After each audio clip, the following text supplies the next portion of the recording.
Hey, Fringe listeners.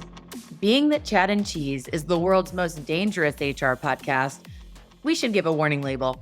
Well, they sure do challenge the status quo, or even what's good. They're fighting for great, and they are passionate and authentic. And you might hear some choice words. We're pumped to partner with Chad and Cheese to push leaders' innovation muscle. Check out this episode. It's one of our favorites. Sovereign is known for providing the world's best and most accurate parsing products. And now, based on that technology, comes Sovereign's artificial intelligence matching and scoring software. In fractions of a second, receive match results that provide candidates scored by fit to job, and just as importantly, the job's fit to the candidate. Make faster and better placements. Find out more about our suite of products today by visiting sovereign.com. That's SOVREN.com. We provide technology that thinks, communicates, and collaborates like a human. Sovereign. Software so human, you'll want to take it to dinner. Hide your kids. Lock the doors. You're listening to HR's most dangerous podcast. Chad Sowash and Joel Cheeseman are here to punch the recruiting industry right where it hurts. Complete with breaking news, brash opinion, and loads of snark. Buckle up, boys and girls. It's time for the Chad and Cheese podcast.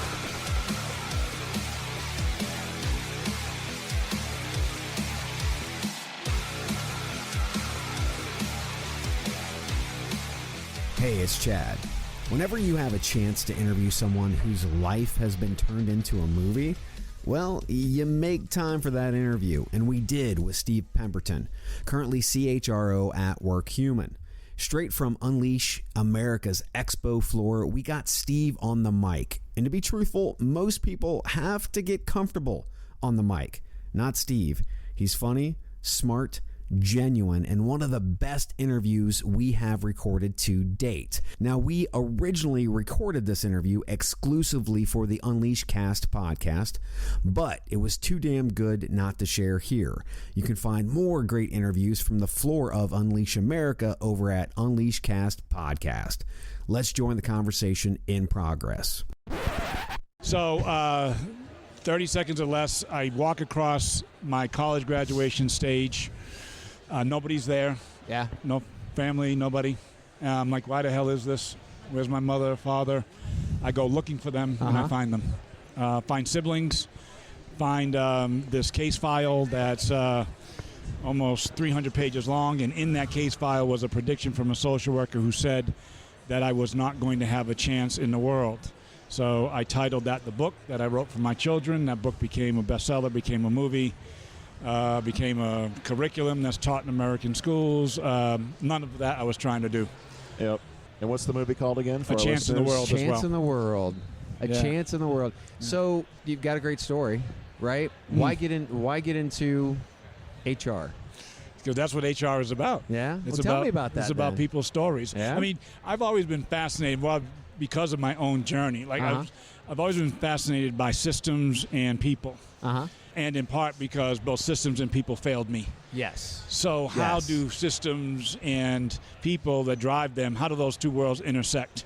And HR is probably the single best place to do that, because every day you wake up trying to figure out whether you're dealing with payroll or they're dealing with advancing people. You're always wrestling with how systems enable people and how those people enable systems. So how hard is it to actually get the systems to work right? I mean, we're talking about one company right now, right?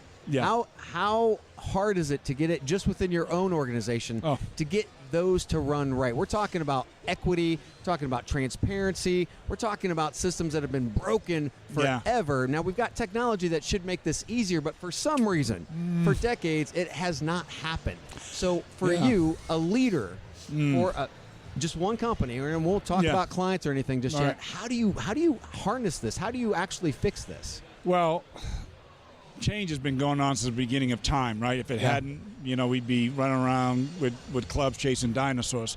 Change has always happened. That's what Joel does on the weekends, by the way. I'm going to leave that alone. Leave Joel alone. But what's different for us, the pace of change, which is why I think it's so hard. Because the minute that you think you have that system teed up, then could be a new federal regulation that comes down. Right. Something could happen around pay equity, and so now you got to revamp your systems all over again. We have a tendency to think that I've done that and I can move on. And then something else emerges. Now you've got to go back, and it really frustrates people. Right. And we're going to have to accept the fact that change is happening so quickly. It's just going to be a norm, and you're going to have to be constantly and relentlessly updating. And then I think the other, which is the subject of the panel, is how are those same systems enabling these softer or these perceptibly softer things like culture, Yes. like skills. Yeah. And I think technology might be our last best shot, because as human beings, we keep getting this wrong. I mean, look at broader society, right? Look at what's happened last 48 hours, last 2 weeks. Yeah. Where do you turn? Where are the places you turn, and what are the tools you turn to try and find some semblance of humanity? Yeah. Yeah. I want to touch on your employer, Workhuman. Yes. And your background, you've worked in a lot of big organizations. Yes. I heard Walgreens and some others. So what was it about Workhuman, an HR company, that appealed to you? And that seems like an interesting dynamic, to be an HR head in an HR-related company. Yeah. Talk about that. Joe, that to me is the cool part, because one, the threshold is higher. When you run HR for a company that sells into HR, you had better be damn good. Because you have to have the credibility to walk into any prospect or any customer and say, so here is how I leverage, in our case, here's how I leverage our recognition platform. And I like that. I like the challenge of it. It was I tell my team all the time, we have to be what we sell. And there's no greater credibility you have than to say, here is how we're leveraging and utilizing it.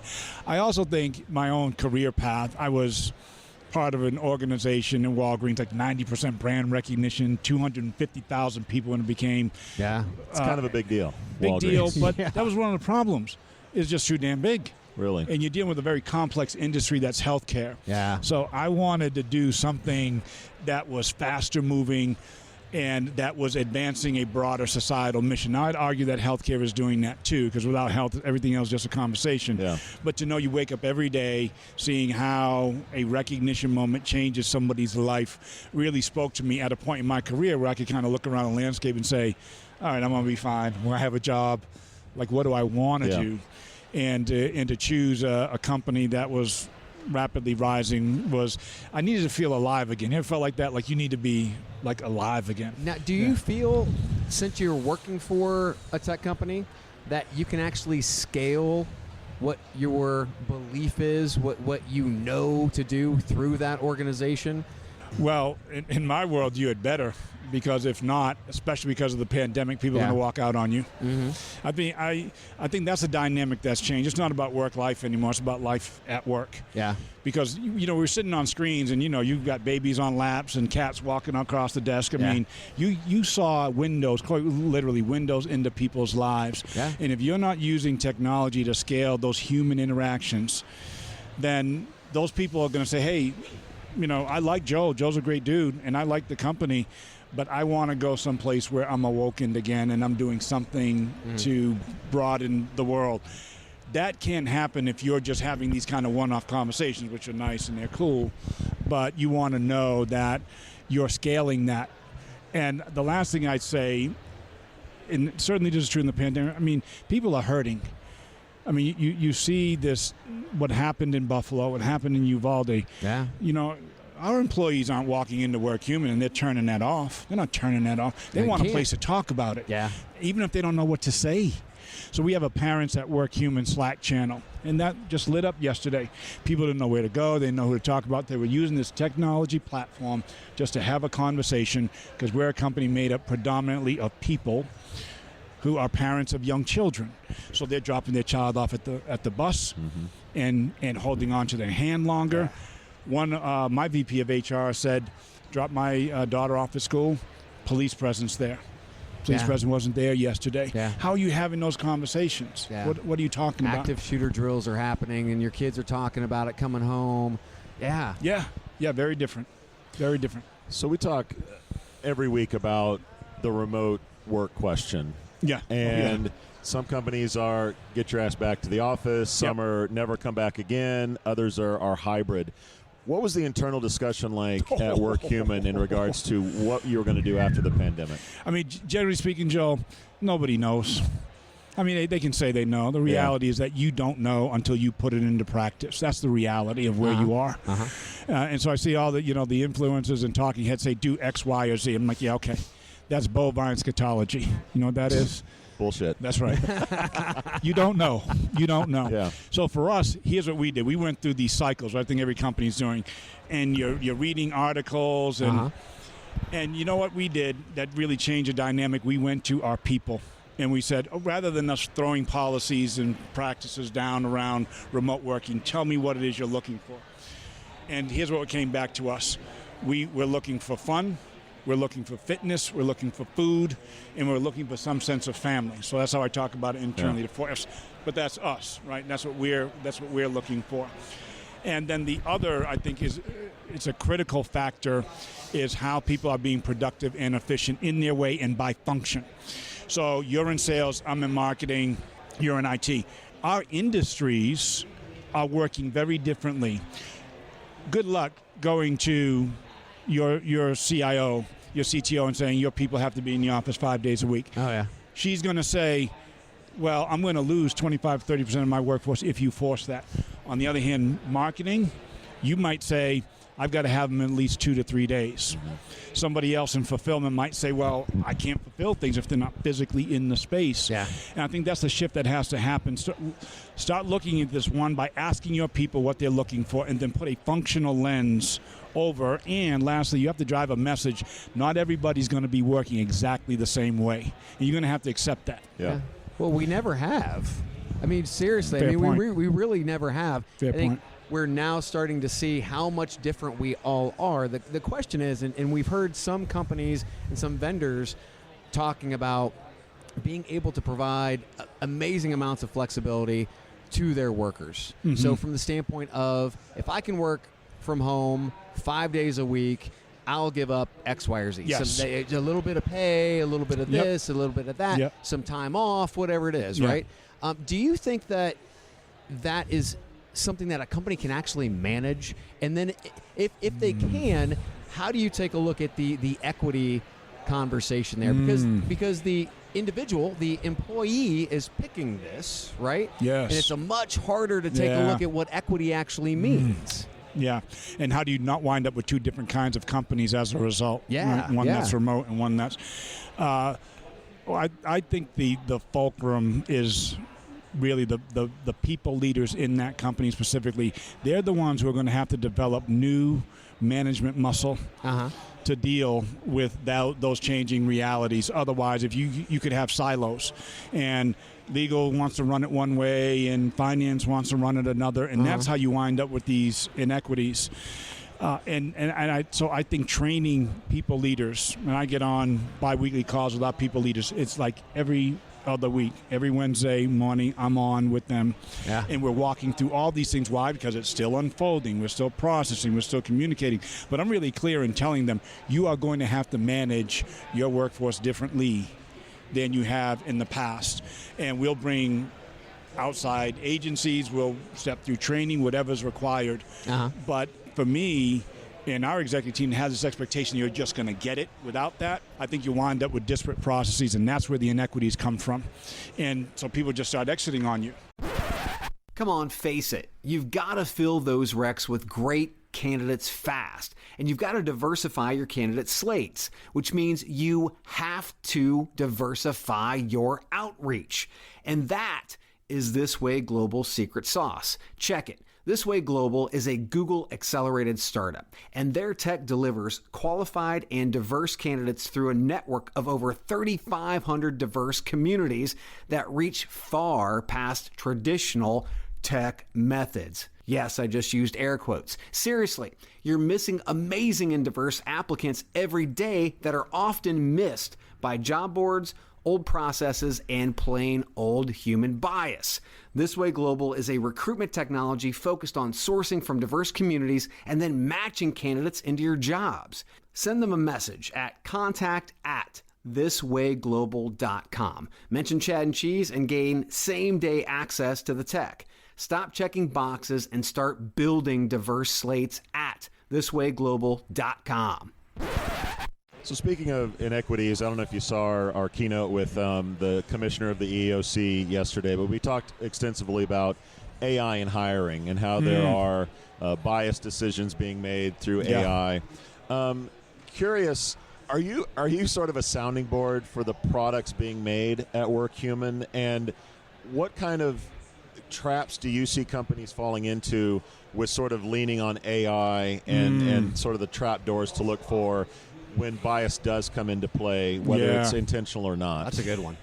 Yeah, so because you still have, no matter what you do, you're still going to have human beings who are behind the AI in some way, shape, or form, determining algorithms, right? Architecting language. Training data. All of that, right? Yeah.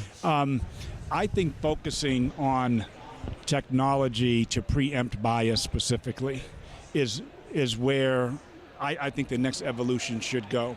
Because right now, all of the tools that like chief diversity officers have, CHROs have, guys, the damage has already been done.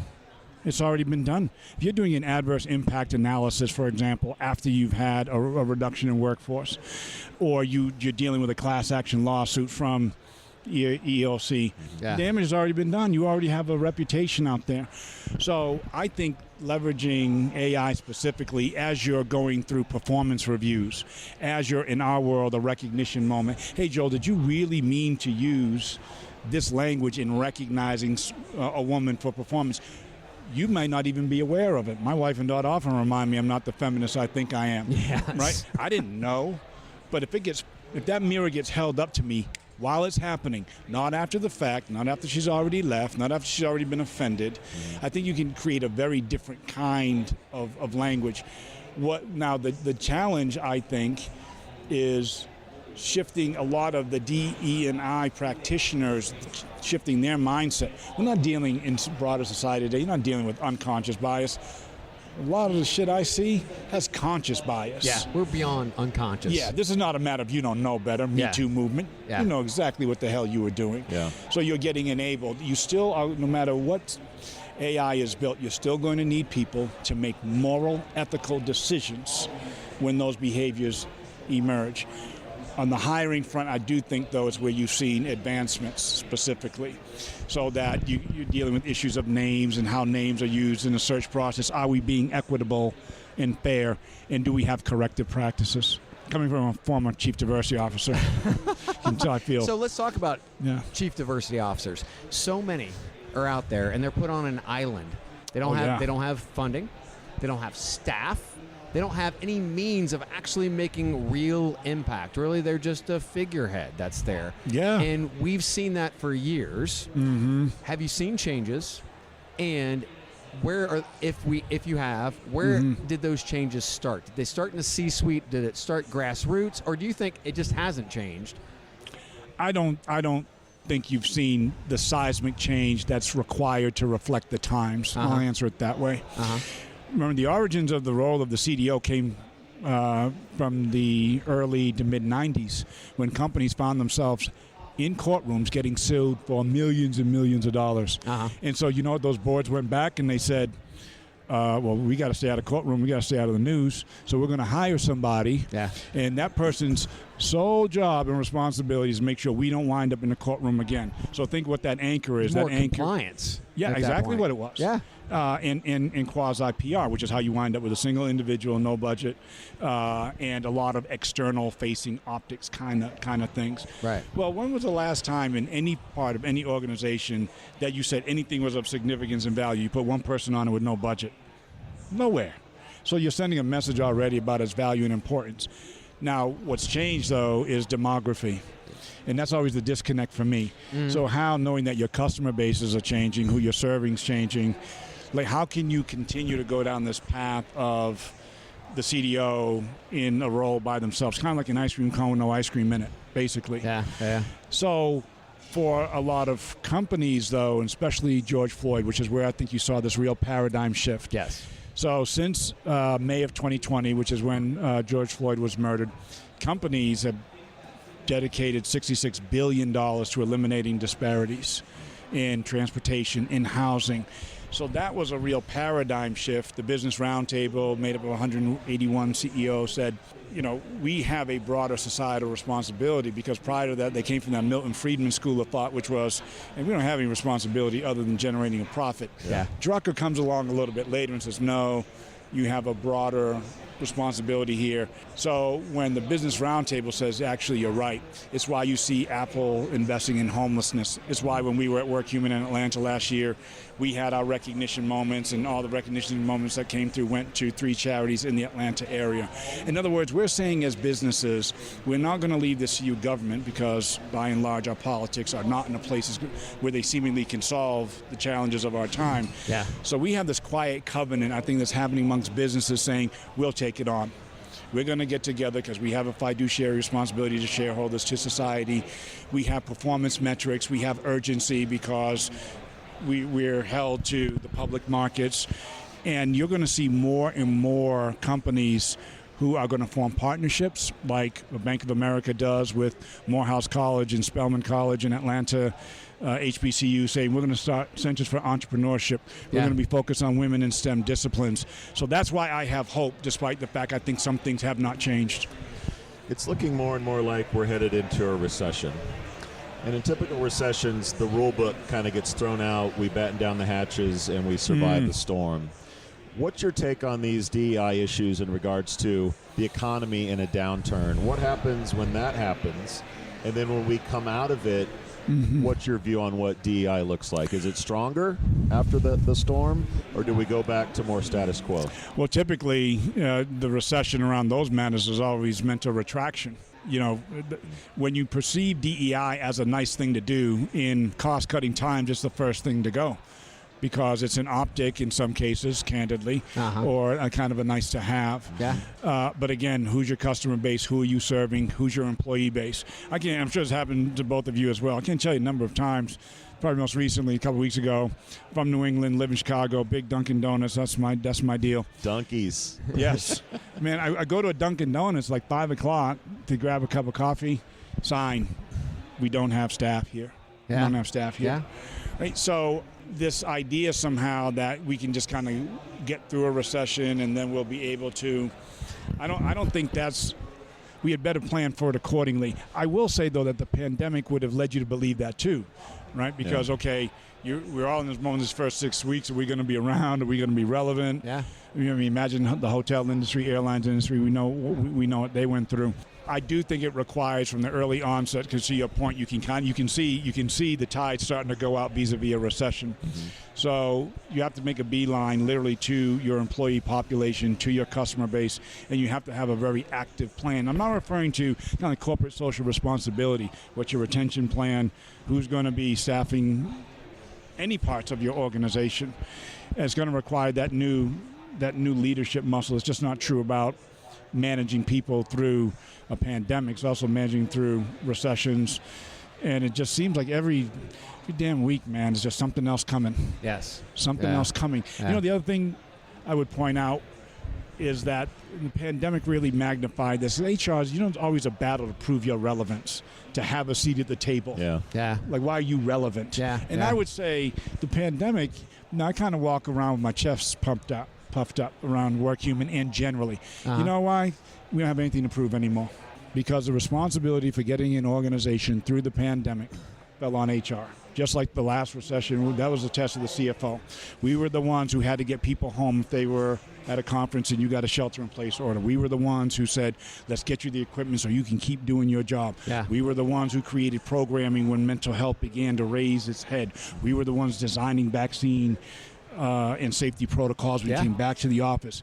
We're the ones designing hybrid ways of working. Essential workers that are out there, man. And they were finally titled essential workers, and those people lifted up, their chest came out, because they knew that nothing happened without them. We saw a supply chain go down. Yes. Right? Absolutely. We got to have a little bit more swag in HR. Yeah. To be honest. We do. Okay, so last question, Steve.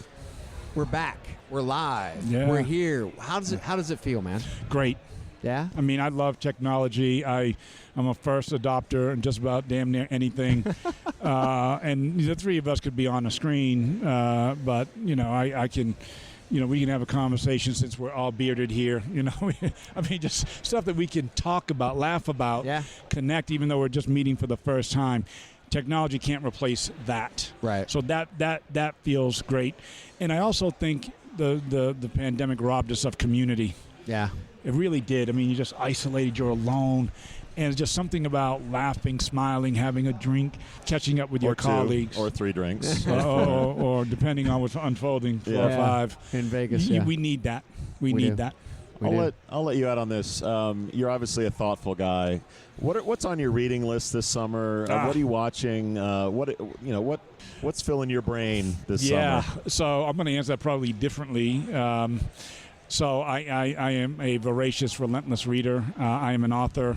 I am actually writing my next book. So my time is usually spent reading. I'm writing my next one. Nice. Trying to find the time to do that, get in the headspace to do it. Yep. Love the written word.